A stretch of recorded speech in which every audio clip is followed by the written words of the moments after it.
펀치 요게 있잖아. 비교적 교과서에 실릴 수 있을 만큼의 짧은 소설이야. 이건 분량으로 나눈 거야. 단편 소설. 그다음에 발상이 되게 기발하잖아. 현실적이지 못하지요. 그리고 우리가 이런 것도 있어. 성찰적이라는 건데 이게 뭐냐면 일상적인 상황이 달라졌을 때 우리는 일상에서의 누렸던 소중함을 잘 몰랐던 걸 깨닫게 되는 거야. 그러니까 성찰적인 내용도 함께 다루고 있다. 자, 여기는 지금 자, 극복 과정이 중요한 거야. 극복 과정. 아까 기발한 발상이라고 했는데 기발한 발상은 오늘 갑자기 남자친구 원준이의 팔이 브로콜리로 변했다. 자, 본문 하고 나서 이 뭐랄까 그 극복 과정을 다시 한번 설명하기로 해. 브로콜리 펀치. 사람들이 여기 나와 있는 아까 등장인물 얘기했듯이 나하고 원준이 브로콜리로 변해버린 원준이, 그 다음에 한필순 할머니, 박광석 할아버지, 이렇게 네 명의 등장인물들이 어떻게 해서든지 이 일을 해결하기 위해서 막 하는 과정들이, 합심해서 하는 과정들이 약간 우스꽝스럽기도 하지만 그 원준이의 팔이 달라진 이 사건 이 자체는 굉장히 비극적이라고 볼 수밖에 없는 거예요. 왜냐하면 특히 복싱 선수한테 팔이라는 건 아주 가장 중요한, 신체 중에 가장 중요한 복싱 선수를 표현할 수 있는 대표적인 신체 일부이기 때문에 더더욱 비극적으로 느껴진다. 자, 앞부분 줄거리부터 확인하는데 이게 왜 중요하다고 했지? 이 전체를 못 읽은 이상 앞부분에서 뭔가 단서가 나온단 말이야. 단서를 잘 찾아야 돼. 자, 요양보호사인 나, 이거는 나에 관한 정체성, 내가 누군지를 설명하고 있는 거야. 요양보호사인 나, 남자친구는 고원준, 복싱 선수다. 자, 그러면 내가 서술자로 등장한다. 이 소설 용어로 했어. 서술자. 시에서는 화자지만 내가 서술자인데 실제로 팔이 브로콜리로 변한 건 원준이기 때문에 원준이가 주인공이라고 본다면 이 소설은 내가 이야기하고 있어서 1인칭이고 그 다음에 주인공은 따로 있기 때문에 원준이기 때문에 관찰자 시점을 취하고 있다. 1인칭 관찰자 시점에 해당되는 걸 알 수 있어. 하니 내가 원준이를 바라보는 거야. 그리고 원준이한테 일어난 일을 이야기하는 거지.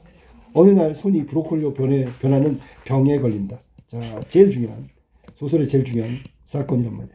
자, 이 사건 때문에 벌어지는 일들을 확인해야 된다고. 사건을 파악해야 돼.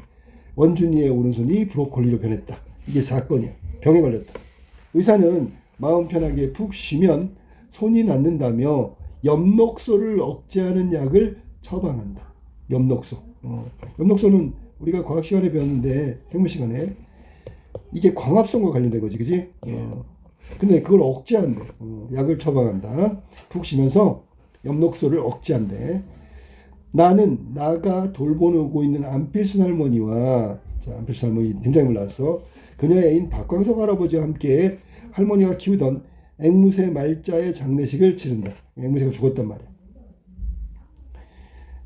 자, 그 다음에 이후에 저녁 담소가 뭐야? 이게 우리가 저녁 먹으면서 웃고 즐기면서 떠드는 가벼운 얘기를 담소라고, 서로 나눈 얘기. 원준의 손이 브로콜리가 되어 걱정이라고 할머니한테 이야기한 거란 말이야. 박광석 할아버지는 그 병은 마음고생이 심하면 생기는데, 야, 그럼 봐봐. 이게 지금 박광석 할아버지가 이야기할 때 그 브로콜리로 변하는 건 병의 원인이 이거라고 알고 있는 거야. 할아버지는. 병의 원인을 알고 있다는 건 무슨 얘기야? 해결책도 제시할 수 있다는 거지. 이 병에 대해서 알고 있다는 거지. 그치? 그래서 박광석 할아버지의 역할은 브로콜리로 변한 팔, 그거 고칠 수 있는 해결책을 나중에 제시한단 말이지. 알았어? 자, 산에 가서 노래를 부르면 금방 낫는다. 이게 바로 해결책이 되겠지. 이게 할아버지가 알고 있는 브로콜리로 변한 팔을, 그 병을 치료할 수 있는 해결책에 해당된다고 이야기한 거야. 내일같이 산에 가자고 제안한다. 산에 같이 가자고 제안하는 거야. 같이 가자고. 자, 이 말은 함께 하자는 얘기고, 남자친구의 팔이 그렇게 변한 거 우리가 함께 가서 도와줄 수 있다, 뭐 이런 얘기야. 안필순 할머니 댁을 나선 나는 원준의 집에 들러서 원준에게 힘든 일이 있는지 묻는다. 자, 요게 앞부분 줄거리고, 발단 전개까지 나왔어. 그러니까 발단 전개에는 인물 등장하고요. 그다음 사건 내용도 얘기했고요. 그 다음에 이후에 벌어지는 일들을 그냥 얘기한 거, 배경에 해당된다고 생각하면 돼. 주로 사건의 주요 사건, 핵심 사건을 제시하고 인물들 이야기하고 지금 상황 얘기하고 그 다음에 다른 핵심 사건 때문에 벌어질 또 다른 일들이 있지. 그거에 바탕이 되는 얘기들을 좀 많이 한다고. 자, 그러면 여기 본문은 발단 전개 위기 5단 구성 중에 세 번째에 해당되는 위기 단원이다. 자, 보세요. 나는 말이야 복싱을 하기가 싫어 라고 얘기했지. 이건 당연히 원준이 말이고, 복싱을 하기, 원준은 코로 숨을 깊게 들이마셨다 내뱉었다. 그러고는 잠시 후 뱃속에 뭉친 무언가를, 뱃속에 뭉쳤다는 게 보통 마음속에 묻힌 것을 말하는 거야. 마음속, 뱃속. 그러면 이거는 고민이 있지. 어떤 고민이야? 이건 내면의 고민이지. 내면, 소설에서 내면 갈등이라고 하는 거지. 지금 하기 싫어라고 했으니까 복싱을 하기 싫은데 하고 있는 거야. 이게 갈등이라고 볼 수 있어. 풀어내듯이 느릿느릿 이야기했다. 자, 뱃속에 뭉친 것이 있는 것처럼 그걸 하나하나 풀어내듯이, 이제 직유법이지, 비유법으로 이야기했다. 우리가 뱃속에 뭐가 뭉쳤으면 하나하나 풀어야 되겠지. 이 말은 내면의 고민과 갈등을 하나씩 느릿느릿 이야기하기 시작했다는 얘기야. 자, 점점점 앞에 얘기하다가 복싱을 잘하기 위해서 이 말은 복싱에서 리드해 가는 거야. 즉 상대방보다 기세로 눌러야 되는 거야. 가장 중요한 게 뭔지 아냐? 물어본 거지. 네. 집중이야, 집중. 뭐라고? 이건 고원준 얘기야. 복싱에서 상대를 제압하고 이기기 위해서 첫 번째 집중이 중요하다.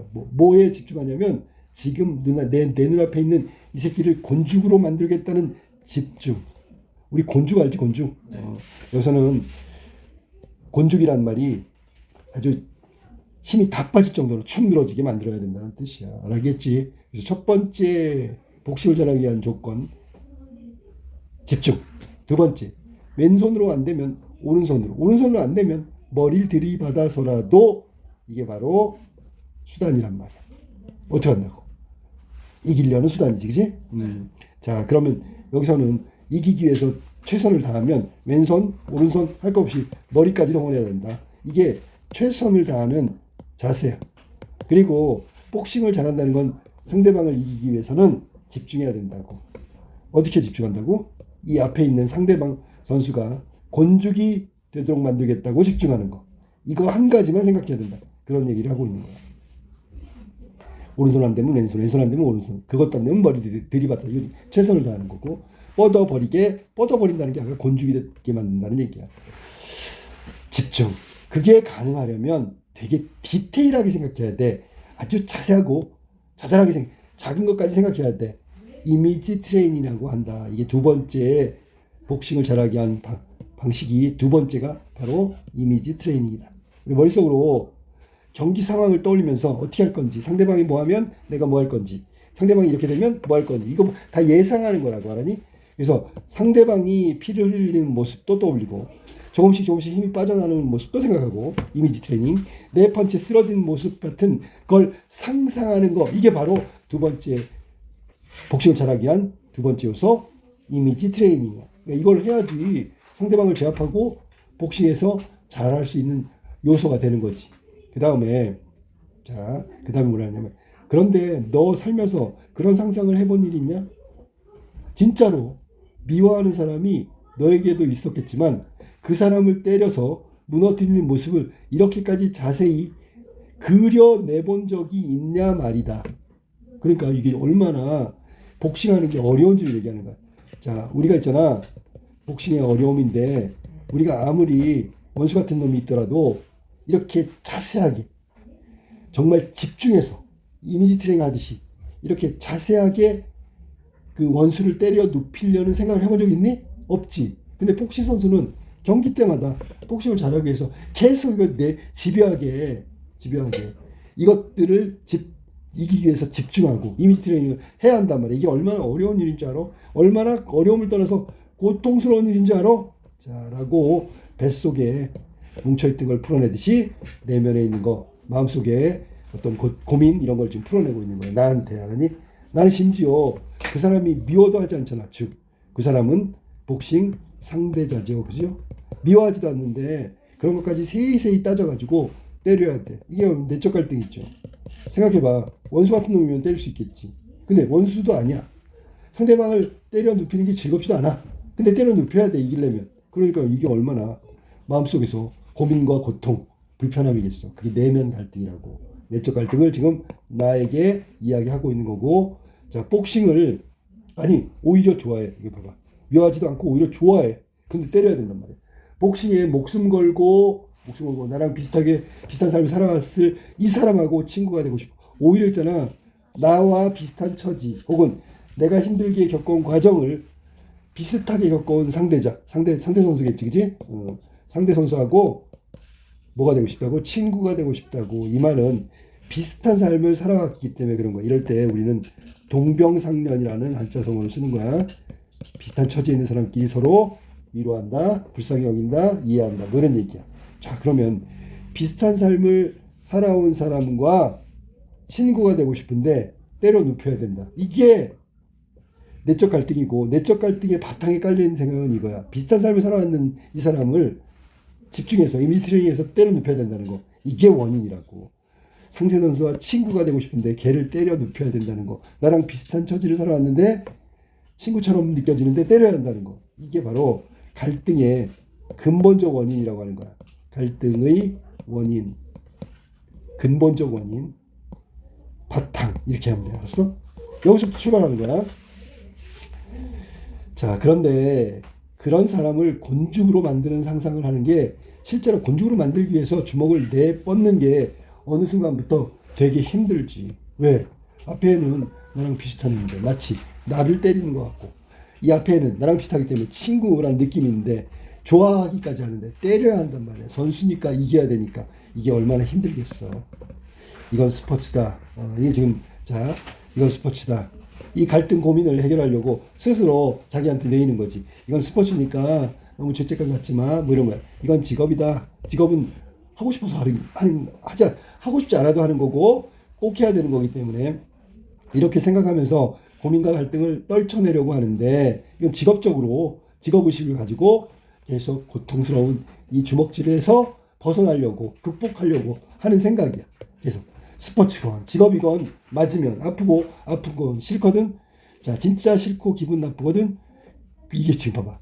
이게 괴로움이지, 그지? 스포츠건 직업이건 맞으면 아픈 거고 아픈 건 싫거든. 그러면 진짜 싫고 기분 나쁘거든. 근데 해야 돼. 이런 얘기야. 때리는 것도 그렇고 맞는 것도 그렇고. 자, 그 다음에 그런 걸 생각하게 된 날부터였어. 자, 그게 바로 복싱을 그만두게 된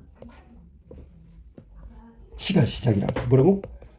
자, 저런 생각을 하면서 때려도 맞아도 때린 것도 싫고 맞으면 아프고 아프면 기분 나쁘고, 그래서 복싱을 단념한다. 단념을 시작했다. 그만둬야 되겠다. 복싱이 하기 싫어진 건, 하지만 그렇다고 해서 그냥 휙 그만둘 수 있는 일은 아니었다. 그렇지. 현실적으로 직업이잖아, 직업.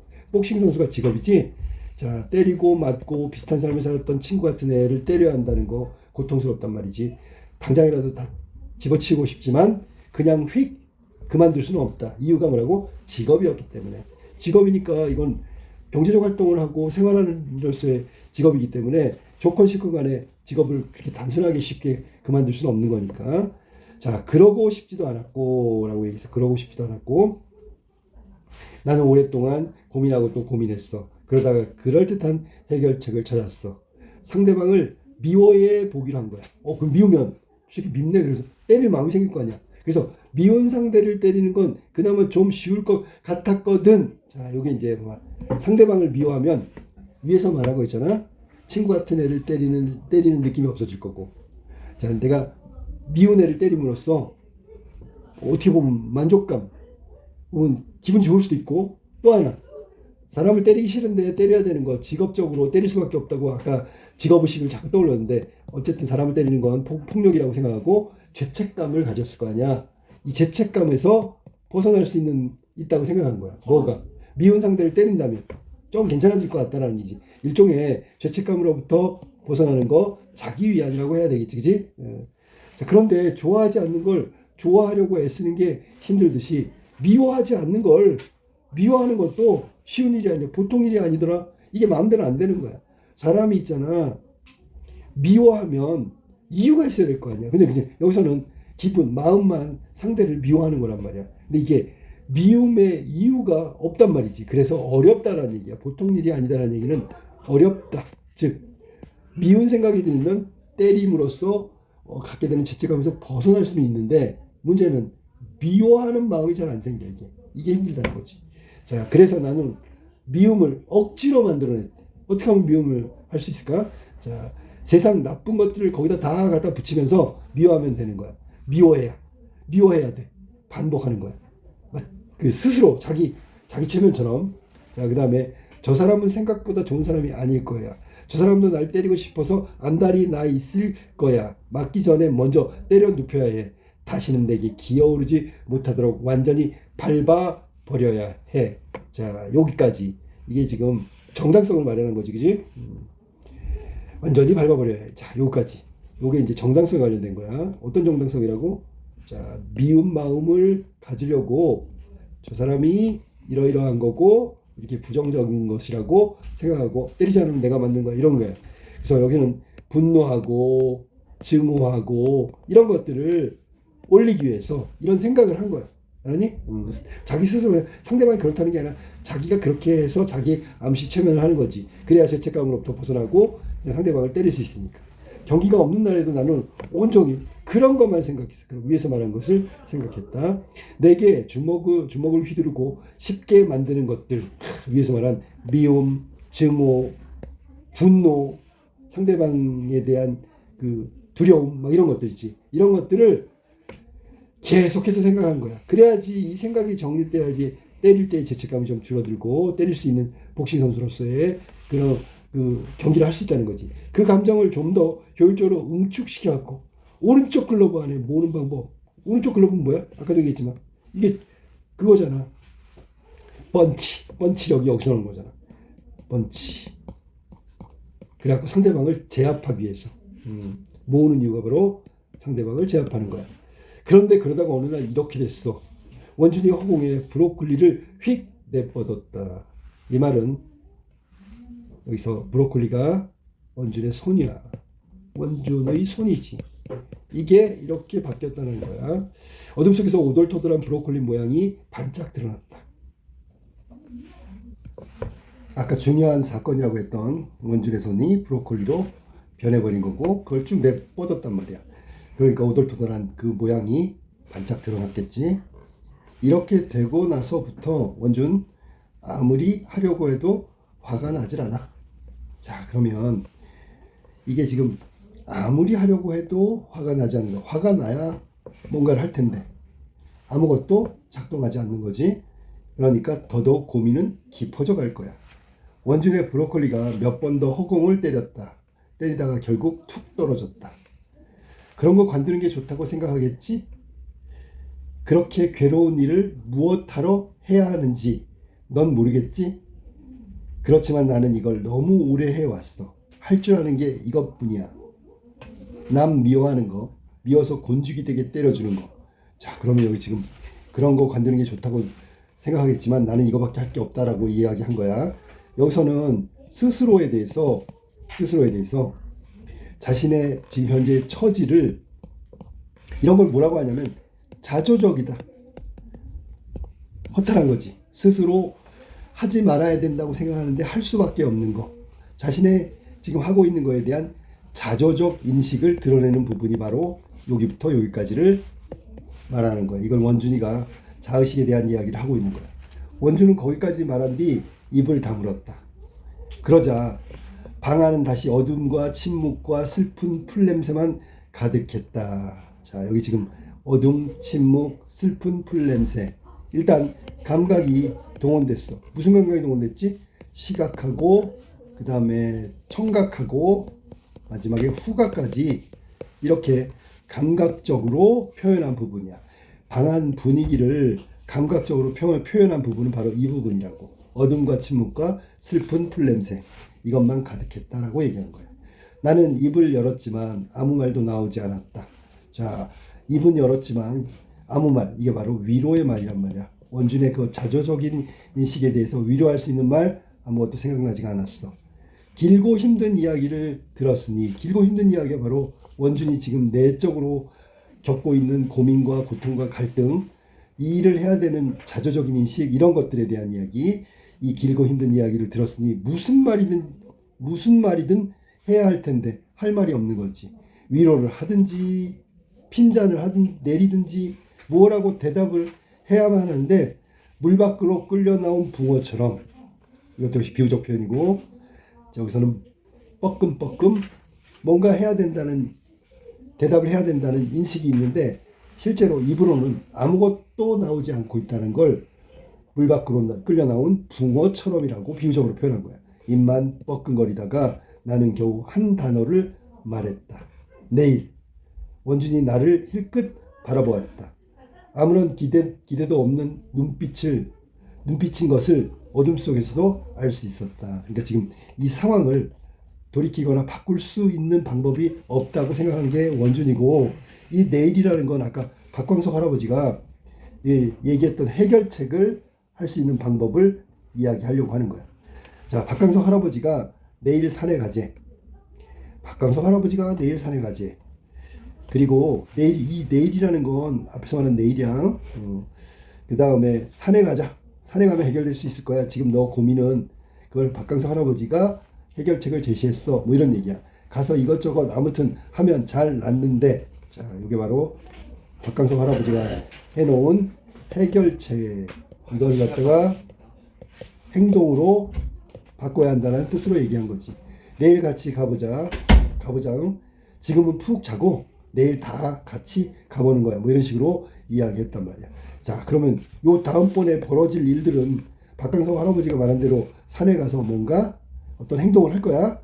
일종의 다음 사건으로 이어지는 내용이지, 그지? 이어질 내용이 바로 요 부분이다.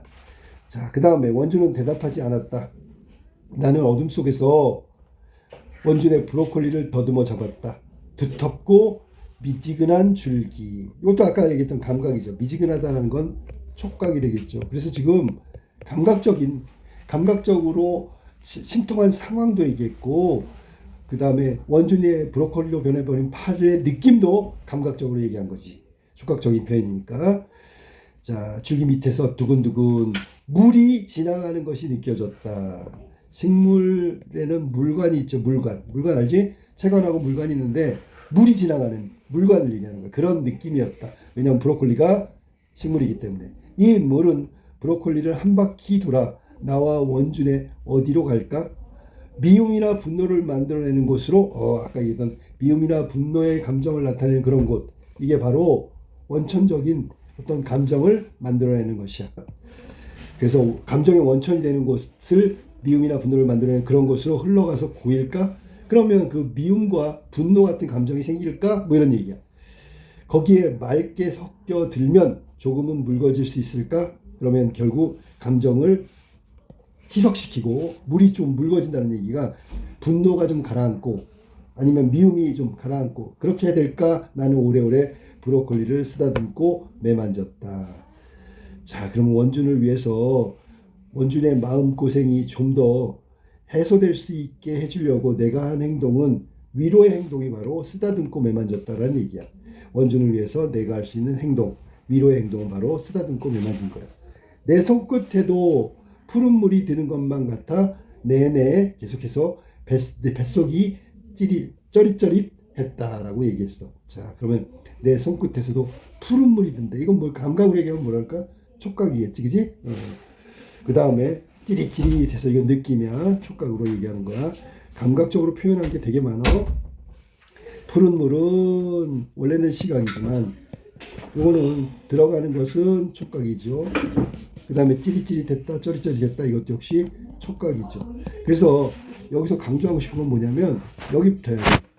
감각적으로 표현한 부분들이 나오기 시작하는데 이건 둘이 이야기하는 상황을 감각적으로 표현한 거야. 분위기. 이해됐죠?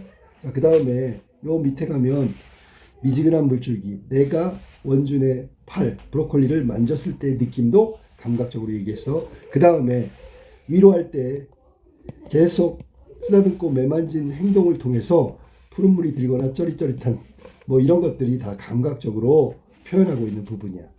내 심정은 지금 이런 심정이라고. 내 심정이 바로 쩌릿쩌릿했다고. 자, 푸른 물이 든다는 건 원준의 고통을 내가 받아들인다라는 생각으로 하면 돼. 이것도 푸른색은 시각이지만 이거는 촉각이라고 표현한 거야. 그래서 색채 어디 나오고요. 감각적으로 표현한 부분이 바로 이 부분이야. 시험에 충분히 나올 만하지, 그지? 자, 그 다음에 중략 부분의 줄거리 한번 볼게. 이게 이제 발단전개 위기 절정에 해당되는 그런 부분이거든.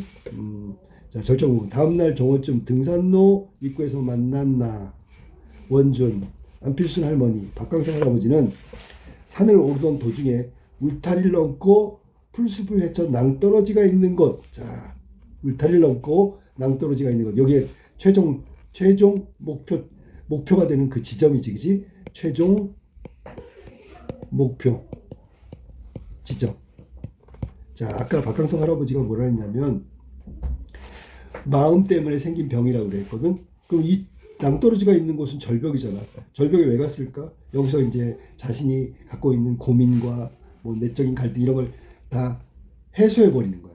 그러면 브로콜리로 변한 팔이 원래대로 돌아올 수 있다. 이게 박광석 할아버지가 생각한 해결책이라고. 그래서 다 같이 가서 모여가지고 보나만 하지. 원준한테 소리를 지르라고 하겠지. 내면에 있는 고통과 마음속에 있는 거 다 전부 다 하라고 지금 얘기할 거야. 응? 자리를 잡고 음식을 차린 후 박광석 할아버지가 원준에게 갑자기 노래를 시켰단 말이야. 원준은 당황한다. 이게 노래가 이게 해결책이야. 여기서부터 시작되는 거야. 해결책의 계기가 되는 게 바로 원준이 노래하는 것부터란 말이야. 그러니까 원준은 이게 해결책이라고 생각지도 못했지만 여기 와서 시킨 게 고작 노래란 말이야. 그러니까 당황할 수밖에 없죠. 전혀 예상 못했던 해결책이니까. 원준이 우물쭈물하는 동안 영문을 모르니까 우물쭈물하겠지요. 나는 원준의 브로콜리에 둘둘 감아놓았던 수건을 벗겨냈다. 햇빛 아래에서 보아 그런지 브로콜리는 어젯밤보다 더 푸르고 신선한 것 같았다. 선명하니까. 그때 원준의 브로콜리를 곰곰 바라보던 안필순 할머니가 갑자기 말했다. 자, 곰곰이라는 이리저리 뜯어봤단 말이지. 깊이 생각한다는 걸 원래 곰곰이라는 얘기는 의태어야, 의태어. 아주 깊이 생각하는 모양이네 말이라고. 곰곰. 자, 그러면 나도 노래는 아니고 소리 하나 질러도 되냐? 아, 소리 하나 질러도 되냐? 이거는 할머니가 여기 와서 자신의 고민을 해결하는 방법이란 말이야. 그래서 할머니가 소리 지르겠다 이렇게 얘기한 거야. 아니? 그러니까 할머니도 마음속에 뭔가 응어리가 있다는 얘기지. 고민이 있다는 얘기지. 자, 그럼 지르고 싶은 대로 지르게. 그럼요, 지르세요. 그러자 안필순 할머니는 자리에서 벌떡 일어나가지고 낭떠러지 끝쪽으로 조심조심 걸어갔다.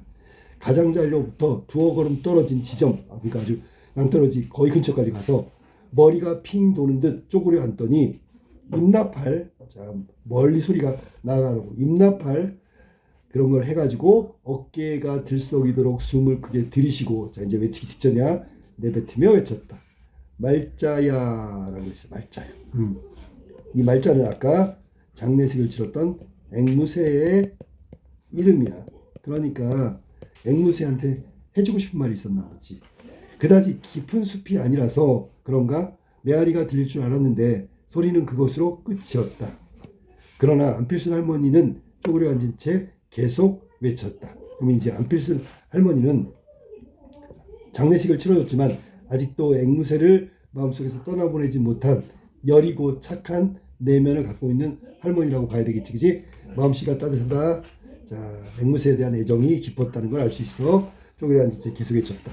내가 욕한 것도 진심이 아니었고 때린 것도 진심이 아니었다. 자, 여기 지금 말자 앵무새와 있었던, 앵무새가 살아있을 때 아마 욕을 했던 것 같고 뭐 이렇게 살짝 때린 것 같은 느낌이야. 그게 다 진심이 아니었다. 이게 바로 위에서 말한 대로 한다면 원준이 갖고 있는 죄책감하고 유사한 거죠. 내용은 달라. 원준은 좋아하는 나처럼 살아온 사람, 친구 같은 사람을 때려야 한다는 거. 아무리 직업이고 스포츠지만 미운 마음 없이 때린다는 거. 그래서 미워하려고 해도 그게 어렵다는 거. 자, 권투 선수로서의 숙명적인 상대방을 때려야 한다는 죄책감하고 여기 안필순 할머니의 죄책감은 내용은 다르지만 비슷하단 말이야. 또 죄책감 말고 떠나보낸 거에 대한 아쉬움도 나올 수 있어. 잘해주지 못했는데 벌써 떠났으니까. 또 미안함도 있겠지요. 이런 복합적인 감정이 안필순 할머니한테 있었던 거야. 그러면서 하지 못한 말, 좋은 곳에 가라. 곧 다시 만나자. 이게 이제 안필순 할머니의 내면에 갖고 있는 어떤 말자에 대한 생각이란 말이야. 그러고 나서 안필순 할머니는 잠시 허공을 바라보며 앉아 있더니 한참 후에 일어나서 잠시 허공을 바라보며 마치 말자를 더 생각하고 앞에 있는 것처럼 한참 후에 일어서 엉덩이를 툭툭 털었다. 그럼 뭐 어떻게 된 거야? 시원한 거지 마음이. 할 소리를 다 했으니까. 그러면 그렇게 마음속에 무거운 짐처럼 가지고 있던 걸 겉으로 드러냈단 말이야. 그게 바로 이런 거야. 무대 공연을 마친 가수처럼 수줍게 웃으며. 왜냐하면 이 내면은 남한테 보여준 게 아니거든. 근데 내면에 있는 걸 소리쳤기 때문에 속마음을 보여준 거야. 그러니까 약간 좀 수줍을 수도 있고요. 할 말 다 했으니까 죄책감 무거움으로부터 벗어났으니까 기분이 좀 좋을 수가 있겠지, 그지? 나와 박강석 할아버지는 열렬하게 박수를 쳤어. 이거는 열렬하다는 얘기는 응원의 어떤 마음을 표현한 거죠. 할머니 잘했어요. 이런 거야. 옆에 와 앉은 할머니를 보고 할아버지가 환하게 웃었다. 아이고 내 속이 다 시원하네. 자, 이 말이 바로 후련하다. 후련함. 안필순 할머니의 행동에 대해서 후련함을 느꼈단 말이에요. 잘했어. 자 이제 그러면 원준이 너 차례야. 자 손사래를 치면서 아니에요 끝까지 뺄 거라고 생각했는데 놀랍게도 원준은 킁킁 목을 가다듬더니 일어섰다. 예상하고 다른 행동이지, 그지? 나의 예상과는 다른 원준의 행동이야. 손사래를 칠 걸 줄 알았는데 하면서 목을 가다듬더니 일어서서 자, 벼랑 끝으로 가겠지. 우리의 얼굴을 한 번씩 차례로 들여다보고는 아까 안필순 할머니가 가서 앉았던 자리로 조심히 걸어갔다. 자, 마음속으로 제가 뭘 하려고 저러나 궁금하여 나는 조마조마 그 뒷모습을 바라보았다. 자, 요게 바로 1인칭 관찰자라는 거죠. 자, 내가 얘기하고 있지만 실제로 어떤 행동이나 사건의 중심은 원준이한테 있는 거고, 얘가 조마조마했다는 얘기는, 마음이 조마조마했다는 얘기는 어떻게 할 건지에 대한 그 어떤 기대와 예상, 뭐 이게 가늠이 안 된다는 얘기야. 원준은 아까 안필수 할머니가 쪼그려 앉았던 곳보다 한 걸음 정도 더 앞에 갔어. 딱 버티고 섰다. 그러고는 허리를 숙여 낭떠러지 아래를 바라보았다. 순간 나는 벌떡 일어섰다. 왜? 쟤 떨어지려고 하는 거 아니야? 저대로 떨어질지도 모른다는 생각이 들어서 막으려고 깜짝 놀라서 그때 원준이 벼랑간 소리쳤다. 갑자기 소리친 거야. 막 소리 지른 거지. 이건 아까 처음에는 큼큼 하면서 목을 가다듬었다면 이번에는 하면서 소리를 치고 있는 거야. 목을 푸는 거야, 완전히. 이제 여기서는 이제 소리 지르겠지. 엄청나게 큰 소리. 방금 안필순 할머니가 외친 것보다 10배나 더 큰 소리로 저렇게 하고 있는 거야. 그러면 이거는 무슨 의미로 썼냐면 이 10배가 안필순 할머니보다 원준의 내면적 고통과 고민이 훨씬 더 크다. 그런 의미로 이렇게 해석을 해야 돼. 알았어? 깜짝 놀라서 서로 눈을 마주 보았다. 좀 전까지 잠잠했던 낭떠러지 아래 잡목, 이 나무 저 나무 잡목, 숲에서 새들이 우르르 날아올랐다. 그러거나 말거나 요란하게 라고 목을 푼 원주는 드디어 허리에 손을 얹었다. 이게 지금 소리 지르기 직전이지, 그지? 숨을 훅 들이쉬더니 벼랑간 노래하기 시작했다. 자, 노래. 이건 아까 박광석 할아버지가 하라고 제시했던 해결책의 노래를 이제 따라서 이제 하는 거야. 동해물과 백두산이 마르고 닳도록 노래하고 있어. 지금 애국가를 부르고 있네. 노래인지 괴성인지 모를 소리에 아이고 제가 왜 저러나 뭐 이런 거지. 우리는 동시에 경악한 얼굴로 고꾸라졌다. 할 줄 아는 노래가 없다는 건 정말이었구나. 경악한 이유가 뭐라고? 애국가를 부를 줄은 꿈에도 생각 못했어. 노래 못한다고, 노래 아는 노래 없다고 했는데 결국 부른 게 애국가야. 이게 경악한 얼굴로 우리가 느끼게 된 거죠. 게다가 또 하나는 뭐냐면 경악한 얼굴, 목청 있잖아. 위에서 아까 얘기 안 했는데 느낌표가 소리 지르는 거야. 여기 있잖아. 동해 느낌표. 백 마르고 닳도록. 이게 거의 괴성에 가까운 소리란 말이지. 자, 고꾸라졌다. 아는 노래가 없다는 건 정말이었구나. 왜냐하면 얘는 지금 할 줄 아는 게 복싱밖에 없으니까. 그래도 그렇지. 정말 이건 너무하잖아. 나는 깔깔깔 큰 소리로 가슴 속에서 씩씩 쇳소리로 날 때까지 웃었다. 자, 이런 거 다 음성 상징어 중에 의성어야. 알았지? 아까 큼큼 이것도 의성어. 박강성 할아버지가 웃지 말라며 눈을 흘겼지만 왜? 할아버지는 왜 이랬을까?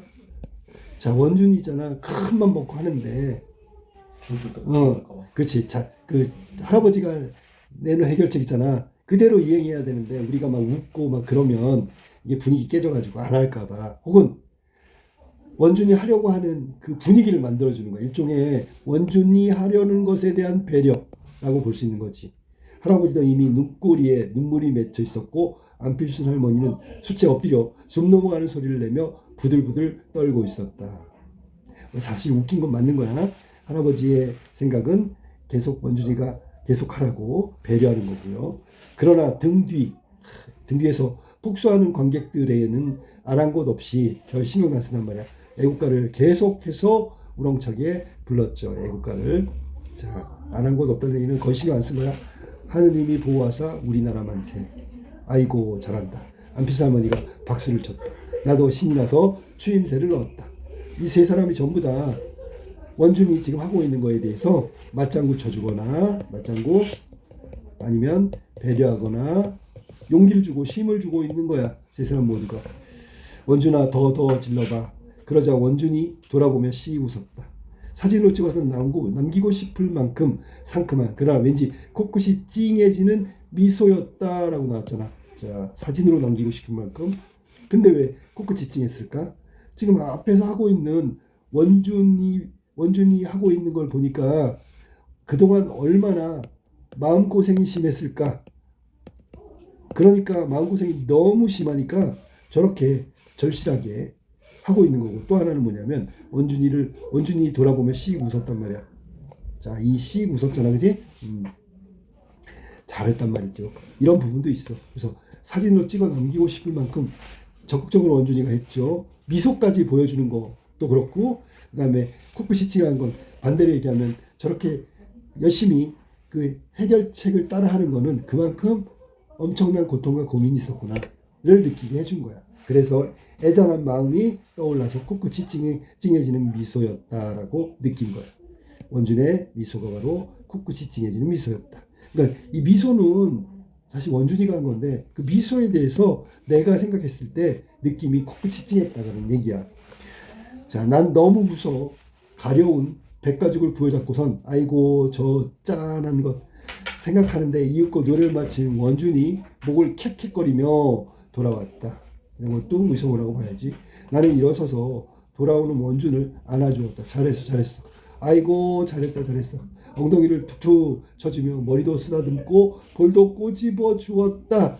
아주 기특한 생각이 들었다는 거야. 왜냐하면 아까도 나왔지만 예상은 이거였지. 노래방 손살에 치면서 거절하고 안 할 줄 알았거든. 근데 저렇게 적극적으로 해주는 거, 우렁차게 애국가를 불러주는 거, 야, 생각보다 훨씬 더 잘했단 말이야. 기특하다고 생각하는 거야. 이상하네요. 소리를 지른 것뿐인데 좀 시원한 것 같아요. 아까도 얘기했지만 죄책감 혹은 마음의 고통으로부터 홀가분해졌다. 홀가분. 아까 얘기한 대로 하면 죄책감 같은 거에서 분노 같은 거에서 뭐 이런 거 있잖아. 자기에 대한 자의식 이런 것으로부터 약간 벗어나게 됐다는 얘기야. 그러니까 시원하지. 500ml짜리 물병을 한꺼번에 비운 원준이 목을 이리저리 돌리면서 말했단 말이야. 기분은 정말 좋았고 나는 어쩐지 울 것 같기도 했다. 자, 기분도 좋았고 나는 울 것 같기도 했다. 내가 느낀 거야. 참 이상한 일이었다. 고작 노래를 좀 불렀을 뿐인데 평소보다 조금 더 크게 말한 것뿐인데 이렇게까지 기분이 좋을 일일까?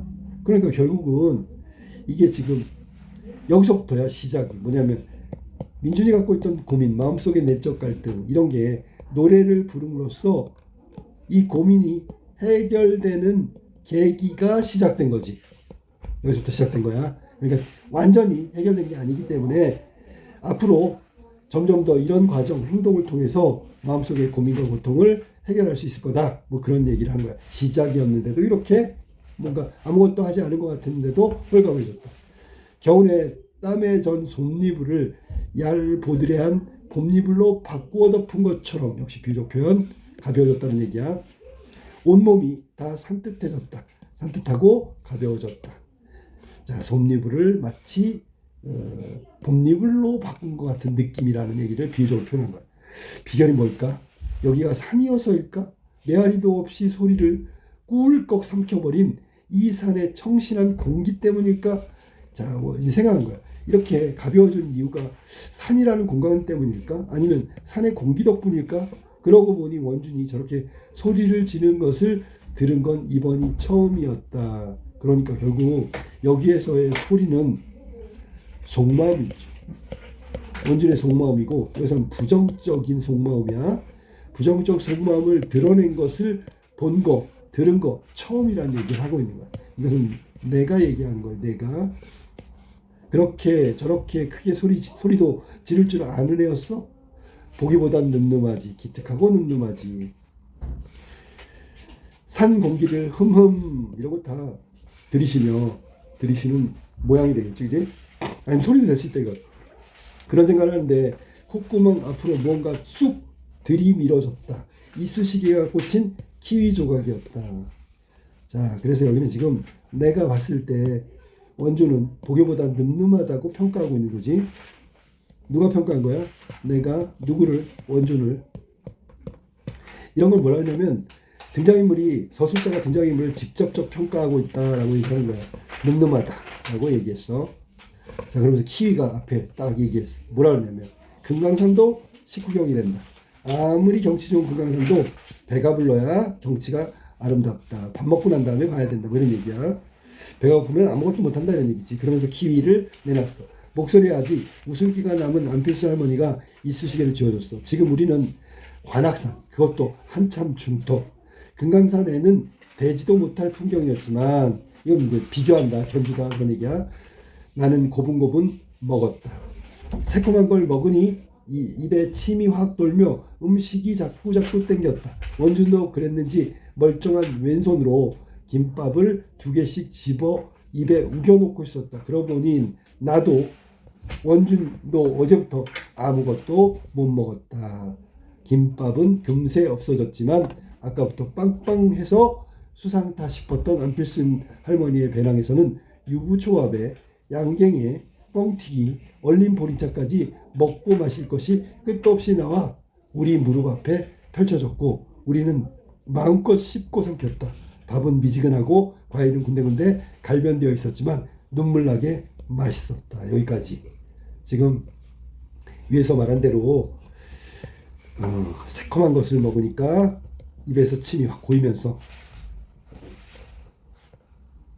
나도 원준도 어제부터 아무것도 못 먹었단 말이야. 이 굉장히 마음속에 고민이 깊었다는 뜻이고, 김밥이 금방 없어졌어. 아까부터 빵빵했던 이 안필순 할머니의 배낭, 여기서는 먹을 것부터 마실 것까지 다 나왔단 말이야. 아까도 얘기했지만 이 안필순 할머니의 배낭 속에 든 이 물건들을 보면 할머니가 다른 사람을 대하는 마음이 따뜻하다, 따뜻함을 가진 인물이라는 걸 알 수 있지. 말자한테 미안함을 느끼고, 그 다음에 아쉬움을 느끼고, 죄책감을 느끼고, 다음 생에 다시 만나자고 한 따뜻한 마음, 그게 여기서 동일하게 나타난 부분이야.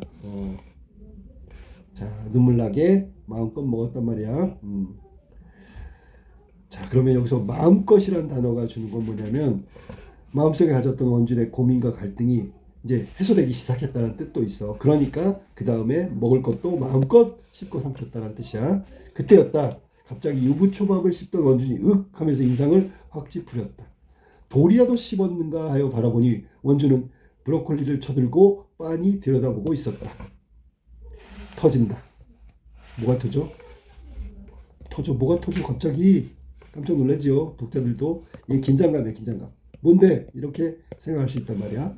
여기 나도, 여기 할머니도, 할아버지도 원준의 말 통해서 긴장감을 느낄 거야. 이게 이제 반전되는 거지. 지금 바뀌는 거지, 분위기의 전환이 일어난다.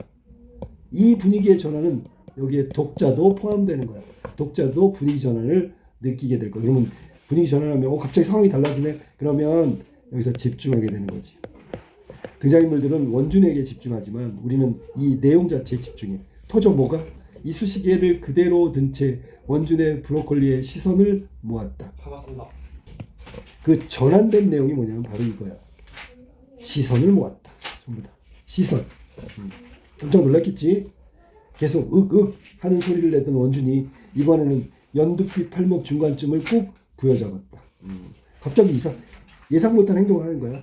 안에서 뭐가 자꾸만 터지는 것 같아. 터진다니? 모르겠어. 작은 불꽃 같은 것. 자, 이게 아주 중요한 단어죠. 왜냐하면 그 브로콜리로 변한 팔 속에서 작은 불꽃 같은 게 막 터지면서 따끔거려. 자, 위에서 노래 불렀죠. 그래서 조금 부정적 정서가 조금 완화됐잖아. 해결되기 시작했잖아. 그러면 작은 불꽃이라는 건 뭔가 여기서 브로콜리 아래에 있는 거야. 터진단 말이야. 이건 해소된다는 얘기를 할 수 있겠지, 그지? 그게 뭐야? 정확히 무슨 느낌이야? 그랬더니 덜컥 이런 뜻이야. 갑자기 생긴 마음이지. 겁이 나서 물으려는 참이었다. 갑자기 안필순 할머니와 박강석 할아버지가 동시에 소리를 질렀다. 할아버지가 원준의 브로콜리 줄기를 부여잡고 얼굴 가까이로 잡아당겼다. 이것 봐라 여기. 이거 좀 봐봐. 나도 얼굴을 들이대 보였다. 노랗고 작은 점. 요걸로 변했네. 노랗고 작은 점. 브로콜리 윗부분에 복슬복슬 보글보글한 작은 봉우리 중 하나가 다른 것보다 쑥 길어나가지고 그 끝부분에 노란 실금이 가 있었다. 자, 그러면 안에서 막 작고 불꽃 같은 게 터지면서 노랗고 작은 점들이 브로콜리 윗부분에 나타난 거야. 이게 뭐냐면 사실은 브로콜리가 그 노랗고 작은 점이 바로 브로콜리 꽃이거든. 꽃이 핀 거야. 복슬복슬 보글보글한 작은 봉우리. 그리고 거기에 노란 실금이 가 있었어. 쌀알 만큼 작아. 자세히 들여봐야 우리가 확인할 수 있다. 분간할 수 있다. 구별할 수 있다. 구별. 크기였지만 우리는 모두 그게 뭔지 분명히 알 수 있었다. 브로콜리가 원래 아니구나. 이거 꽃 아니야? 꽃 맞지? 브로콜리가 원래 꽃봉오리 부분을 크게 자라도록 개량해서 만든 채소이긴 한데 채소란 말이야. 자, 원준의 오른팔 브로콜리에서 꽃이 핀 거야. 꽃이. 알았니? 얘는 채소인데 꽃이 핀 거야. 우리는 원준의 브로콜리 미안해. 시상에 그럼 이 조그맣고 짜잘한 이게 다 꽃이란 말이요? 라고 얘기하는 거야. 우리는 원준의 브로콜리에 얼굴을 바짝 갖다 대고 숨을 죽였다. 느리지만 확실하게 커다란 브로콜리 가장자리 여기저기 툭툭하고 꽃봉오리가 터졌다. 그럼 봐봐. 안에서부터 작은 불꽃 같은 게 막 터지면서 노란 점, 즉 꽃이 되고요. 점점 해서 결국 꽃봉오리가 된 거란 말이야. 이 순서대로 움직이는 거야. 이내 처음 나온 꽃봉오리 끝이 아주 조금씩 길어지기 시작했다. 뾰족한 총알 모양의 꽃자루가 쏙 올라오더니 이런 건 일태어란 말이야. 그 다음에 그 끝에서 길게 돌돌 말린 샛노란 꽃잎이 천천히 빙글빙글 돌며 비집고 나와 조금씩 펼쳐졌다. 몇 분이 지났을까 드디어 최초의 한 송이가 완전히 꽃이 폈어. 개화했단 말이야. 꽃이 폈다. 개화해버렸네. 자, 그럼 안에서부터 쭉 가서 나중에 꽃이 된 거지. 핀 거지. 꽃봉오리가 됐다가 꽃이 개화했어. 넉 장짜리 꽃잎이 곡갈 모양으로 고개 숙인 작고 소박한 꽃 브로콜리 꽃이었어. 이윽고 첫 번째 꽃을 따라 나머지 꽃봉오리들도 경쟁을 하듯이 쏙쏙 피어나기 시작했다. 야, 지금 눈앞에서 원준의 팔에 있던 브로콜리에서 꽃이 막 피는 거야. 아이고 참 예쁘네. 정말 예쁘네.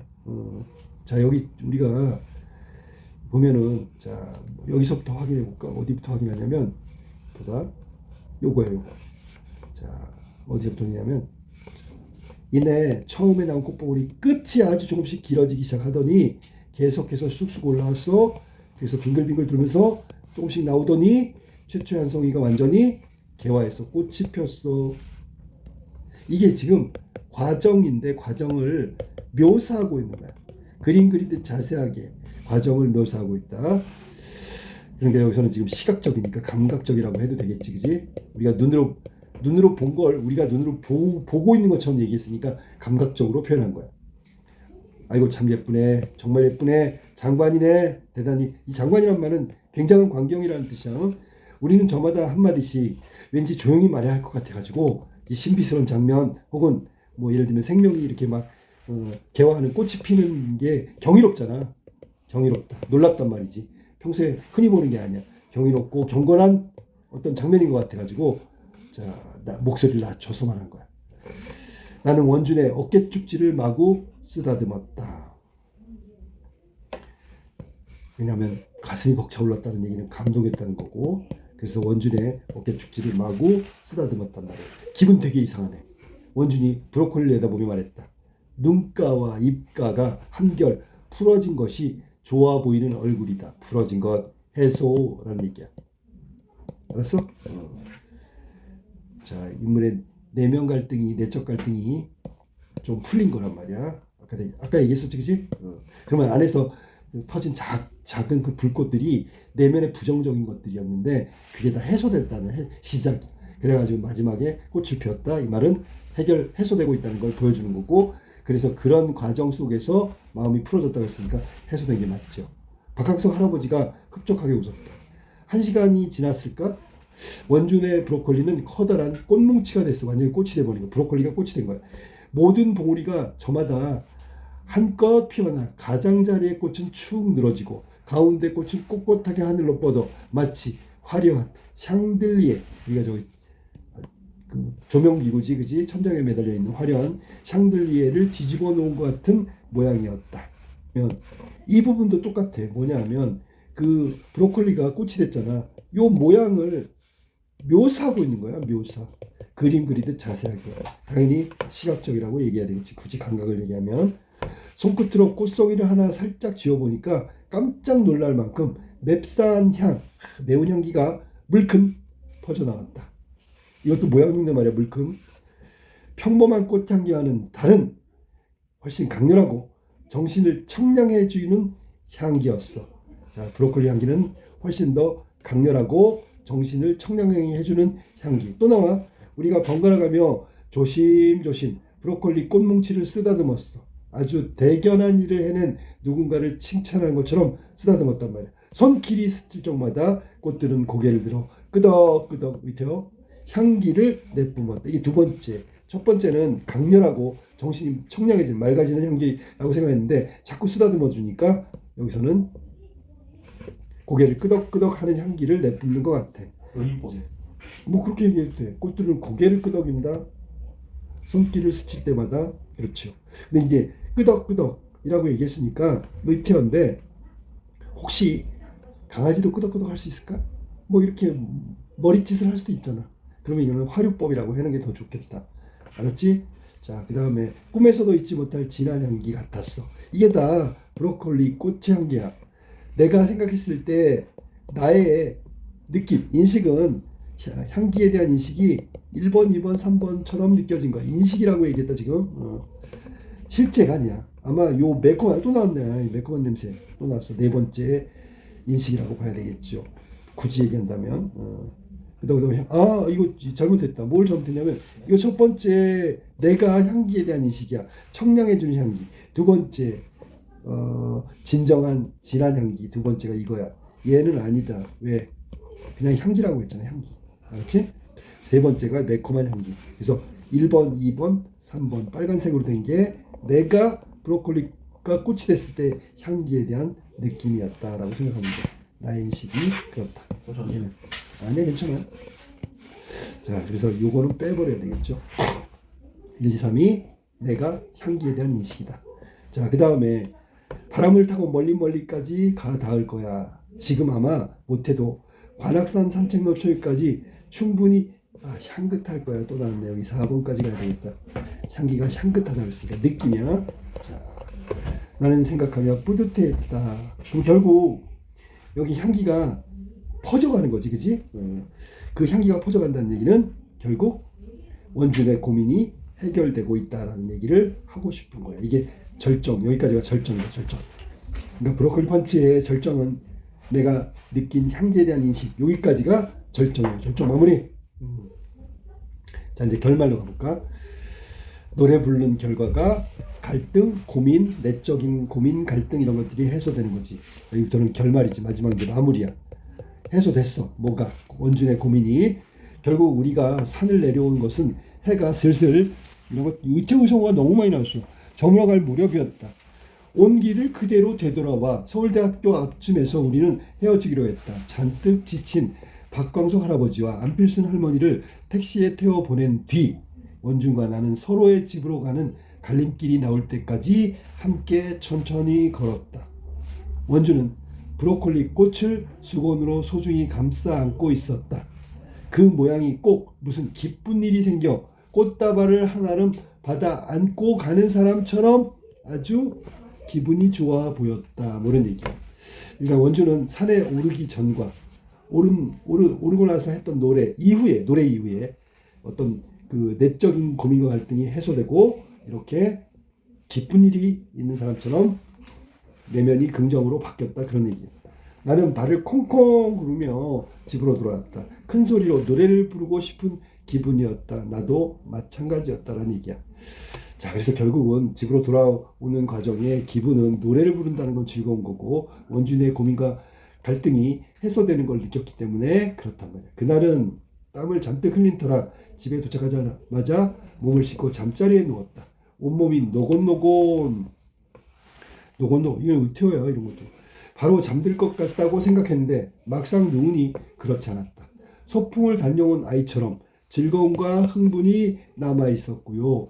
눈을 감아도 눈꺼풀 뒤에 오는 온갖 장면들이 스쳐가는 탓이었다. 그러니까 소풍을 다녀온 아이처럼 이게 비교편이라고 얘기했지, 그지?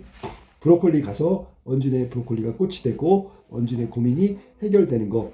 감동스러운 장면을 보고 왔기 때문에 눈을 감아도 오늘 낮에 있었던 온갖 장면이 스쳐가기 때문에 잠을 잘 수가 없었다. 나는 베개를 끌어안고 왼쪽으로 올랐다 오른쪽으로 올랐다 하며 오늘을 순서 없이 복귀 다시 기억하는 거야. 자, 그래서 여기까지의 내용은 오늘은 환상적이고 감동적인 어떤 장면을 목격했지, 그지? 그것도 자기 남자친구가 그동안 겪었던 고통과 고민 이런 것들이 해소되는 걸 봤기 때문에 기분이 좋았고 그런 것 때문에 이어져서 잠을 금방 들 수 없었다는 얘기야. 자, 그러고 보니 원준이 복싱을 그만두고 싶다는 얘기를 내게 하지 않은 것이 새삼 조금 섭섭했다. 우리 일이 지나고 난 다음에 자기한테는 복싱을 그만두고 싶다. 이건 원준이 갖고 있는 고민이잖아. 비밀 같은 거잖아. 나한테 정도는 얘기했어야지. 이게 이제 서운하다는 섭섭했다는 얘기를 하고 있는 거야. 그 점은 섭섭했다는 얘기야. 평소에는 세상 오만 것들을 다 제 느낌과 견해를 떠들어대는 녀석이 정작 자기 내면에 일어나는 그런 중요한 일에 대해서는 입을 꾹 담은 채 그 지경까지 브로콜리가 되기까지 혼자 괴로워했다니 결국 자 복싱을 좋아했어 원주는. 하지만 상대방을 때리는 거 이게 몹시 힘들었다 그 얘기야. 그래서 직업인 복싱에 대해서 근본적으로 회의감을 가진 거야. 이거 내가 해야 되나 말아야 되나 뭐 이런 거야. 근데 직업의식을 따지다면 또 할 수밖에 없는 일이야. 그러니까 억지로 분노와 미움 이런 걸 떠올렸지만 그게 좀처럼 안 됐단 말이야. 그러니까 해결책이 없는 거지. 그래서 고민하고 괴로웠던 거야. 자, 그런 건 좀 터놓고 얘기하면 얼마나 좋아. 우리 사이에 가깝다고 생각한 거지. 나는 어둠 속을 향해 혼자 입을 삐죽거렸다. 하긴 자, 이게 지금 복싱을 좋아하면서도 저런 고민을 갖고 있어. 남을 때려야 된다는 고민. 이것 때문에 얼마나 괴로웠을까라는 생각을 하면서 중간에 나한테까지 비밀로 한 거에 대한 섭섭함을 얘기한 거야. 하긴 얘기했다 한들 내가 뾰족한 대책을 내놓을 수 있는 것도 아니었긴 했다. 맛있는 걸 사줄까? 아니 시원하게 어디 여행을 다녀올까? 뭐 이런 것들이 지금 다녀오고 난 다음에 원준에게 해주고 싶은 거야. 알았니? 자, 기분을 풀어주려고 안간힘을 쓰기야 했을 테. 미안하다. 그러면 이거는 고민을 얘기했다면 현실적으로 내가 할 수 있는 방법들이지, 그지? 그거에 대해서 방법들을 이 정도밖에 내가 해줄 수 없겠지라는 얘기지. 어젯밤 박광석 할아버지가 안필순 할머니에게 했던 것처럼 말이야. 그렇게 생각하니 좀 민망한 기분. 자, 왜 민망할 건지 생각해봐. 야, 그런 고민을 우리 사이에 나한테 얘기 안 했단 말이야. 섭섭해. 근데 실제로 내가 해줄 수 있는 건 맛있는 거 사준다든지 어디 여행 한번 갔다 오는 거, 실질적인 해결책이 될 수 없는 거잖아. 그러니까 그 해결도 못 해주면서 얘기 안 했어. 왜? 섭섭해. 그러니까 갑자기 민망한 기분이 든 거죠. 세상 사람들이 되게 비슷하구나. 시리에 빠진 연인을 달래는 방식은. 그렇죠. 그래서 결국 자, 비슷한 게 뭐냐면 잘 들어봐. 어제 박강석 할머니가 안필순 할아버지가 할머니에게 했던 것처럼 말이다. 뭐 했는데? 자, 말자의 장례식에 그냥 옆에 앉아서 위로해 준 거야. 그냥 옆에 곁에 있어 준 거야. 그게 바로 시리에 빠진 연인을 달래는 방식은 동일하다는 얘기를 하는 거야. 박강석 할아버지는 안필순 할머니에게 새로운 앵무새 사줄까? 만약에 그렇다면 그 녀석은 틀림없이 재롱도 잘 떨고 말도 잘하는 녀석일 게 틀림없다. 여기는 말자 대신에 선물을 사주려고 했던 거지. 자, 근데 문제는 뭐냐면 재롱도 잘 떨고 말도 잘하는 녀석일 게 틀림없다. 이 말은 앵무새 말자, 죽은 말자 있잖아. 죽은 말자하고 아무리 새로 앵무새를 사줘도 같을 수는 없다. 완벽한 위로가 될 수가 없다라는 얘기야. 하지만 조금 지나면 그 녀석도 결국 쌍소리를 떠들어대는 버릇없는 앵무새가 될 것이다. 자, 여기 볼까? 뭐라고? 쌍소리를 떠들어대는 버릇없는 앵무새. 누구처럼? 필순처럼. 필순? 안필순. 안필순 할머니의 캐릭터야. 알았니? 그래서 결국 주인을 닮게 될 거다라고 얘기했어. 착하다고 그랬어. 마음, 사람을 배려하고 따뜻한 마음을 가졌지요. 그런데 이거는 버릇없 쌍소리를 떠들어대는 건 이건 이 사람의 어떤 캐릭터 중에 하나지 전체 캐릭터는 아니라고. 그러니까 성격이 자, 남을 대하는 건 따뜻하지만 그 다음에 그 뭔가 일상생활의 성격은 굉장히 외향적이고 뭐 쌍소리를 할 만큼 뭐 거침없다 이런 뜻이 알아니? 분명 그럴 거야. 멀리서부터 사르르 잠이 오고 있었다. 결국은 오늘 하루를 다 복귀해 본다 그랬잖아. 그러면서 그 앞으로 어떻게 될까를 생각해 보고 있는 거야. 조금 지나면 그래서 이거는 저기 앵무새고요. 자, 다음 날 아침 눈을 뜨자 원준에게서 사진을 첨부한 메시지 한 통이 왔어. 과연 내용은 뭘까요? 나 복싱 관두기로 했어. 그럼 결국은 자기가 그것 때문에 고민을 했었잖아. 이러지도 못하고 저러지도 못해. 결정하지 못했었는데 그 관악산에 다녀오고 나서 결정했어. 그러니까 이 결정은 결국 내적 갈등 혹은 고민 어떤 식으로든지 해결됐다는 얘기죠. 이게 복싱을 그만뒀으니까 불행해지고 복싱을 그만뒀으니까 행복해지고 그런 차원의 문제가 아니야. 알았어? 네. 그동안에 가졌던 지금까지 오늘까지 가지고 있었던 내적 갈등과 고민이 1차적으로 해소된 거야. 즉 더 이상 오늘까지 가졌던 고민은 다시 있지 않을 거란 얘기야. 여기에는 결정했단 말이지. 자, 메시지의 내용은 원준의 용기가 드러난 부분이다. 결심했다는 거니. 자, 사진은 원준의 오른손을 찍은 것이었다. 아직 끝은 시든 꽃봉오리들이 조금씩 달려있고 색깔이 군데군데 푸른 브로콜리처럼 보였지만 거의 온전한 손의 모습. 이게 거의란 말이 들었지. 만약에 나중에 온전한 모습이 되면 완전 해결이 됐다는 얘기야. 알았니? 완전 해결. 나는 잘 됐네. 존중하는 거죠. 응원을 보내고 있는 거지. 원준의 결정에 응원을 보내고 있다. 잘 됐네 라고 답장을 보냈다. 정말 잘된 일이었다. 그럼 결국 마지막에 원준은 용기를 내서 복싱을 그만두는 내적 갈등과 고민의 어떤 여태까지의 삶을 결정해서 끝내고 용기를 내서 끝내고 원래의 일상적 삶으로 돌아오게 된 거야. 그런 뜻이야. 알겠지? 네. 자, 그래서 이렇게 해서 위기부터 해가지고 결말까지 브로콜리 펀치를 지금 배운 거야. 자, 요거 정리 잠깐 하고 다시 정리해 줄 거야. 이거 교과서 부분에 나온 단편 소설이라고 얘기했지 아까. 그 다음에 성장 소설. 누구의 성장 소설일까? 이거는 원준의 성장 소설. 원준이 지금 내적 고민으로부터 용기를 내서 결단을 내렸단 말이야. 그러니까 전보다는 훨씬 더 긍정적인 모습, 성숙한 모습으로 발전했기 때문에 성장 소설에 해당된다고 볼 수 있는 거야. 자, 그다음에 세 번째는 이 소설은 사실은 기발한 발상이지요. 내적 고민이, 내적 갈등이 어떻게 바뀐다고? 브로콜리로 바뀌는 거야. 만약에 축구 선수였으면 어떻게 됐을까? 발이 브로콜리가 될 수도 있겠지, 그지? 뭐 그런데 우리가 상상할 수 있는 거야, 그지? 자, 주변 사람들이 다 도와서 원주인의 고민을 해결해 주는 거, 뭐 이런 부분들. 그다음에 독자가 뭐 예를 들면 관심을 가질 만한 내용들이 혹은 호기심을 느낄 만한 내용들이 등장하고 있다. 자, 그다음에 뭐 이 브로콜리에 관련된 그 전체적인 시험 대비는 조금 이따 하도록 할게.